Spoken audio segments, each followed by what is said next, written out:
నేను అలసిపోయాను. అంటే 1 to 10లో మళ్ళీ అక్కడ 2 రోజులు అక్కడ చేసి మళ్ళీ ఇక్కడికి వచ్చి అమరావతి గొడవలు పడుకునేవాడిని. మళ్ళీ ఇక్కడికి వచ్చి ఇంకో ఊరు వెళ్ళాము. సో నాకు 57 days నేను నరకం చూశాను, కానీ రెండింటి మధ్య చేసుకోవడంలో. But it gave me challenging role. అంటే నువ్వు బ్యాలెన్స్ చేసుకోగలవు. అండ్ ఇటు వచ్చి పాలిటిక్స్ అంతే బలంగా మాట్లాడాలి, అక్కడికి వచ్చి సినిమాని మిగతా హీరోలు ఎంత కష్టపడతారో దానికి 10 ఎక్కువ కష్టపడాలి నువ్వు. అట్ ద సేమ్ టైం నేను దీన్ని కొరియోగ్రాఫ్ చేసింది నేనే, రాసింది నేనే, కాబట్టి నాకు ఛాలెంజెస్ ఎక్కువైపోయినాయి. I think this climax is great memory to me, quite great take away. అలాగే మీరు రాజకీయాలను కానీ లేకపోతే సినిమాలు కానీ రెండిట్లో ఒకటి చూస్ చేసుకోవాలనుకుంటే ప్రస్తుత పరిస్థితుల్లో దేన్ని చూస్ చేసుకుంటారు, ఎందుకు? పాలిటిక్స్.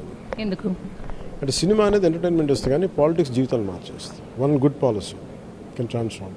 సో నా అల్టిమేట్ జాయ్ దేంట్లో దొరుకుతుంది నాకు. సినిమా ఖచ్చితంగా రెస్పెక్ట్ అండ్ లా, బట్ జీవితాలను మార్చేస్తుంది. ఇదేమో ఆనందాన్ని ఇస్తే అక్కడితో ఆగిపోతుంది తప్ప ఇది జీవితాలను మార్చేస్తుంది. అందుకని I opt for politics.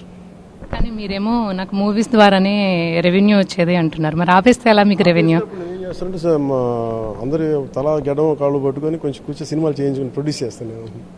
Allu సందే బేసిక్ మనకు తెలిసిన క్రాఫ్ట్ కాబట్టి అంతమందిని అడుగుతాను, చేస్తాను. అదే నాకు దాంట్లో ఇప్పుడు ఎప్పుడన్నా 2 గంటలు 4 గంటలకు గెస్ట్ క్యారెక్టర్ చేద్దాం, లేదా నా 2 గంటల టైం ఎవరైనా తీసుకొని 4 గంటల సినిమా చేస్తాను అంటే కూడా నాకు.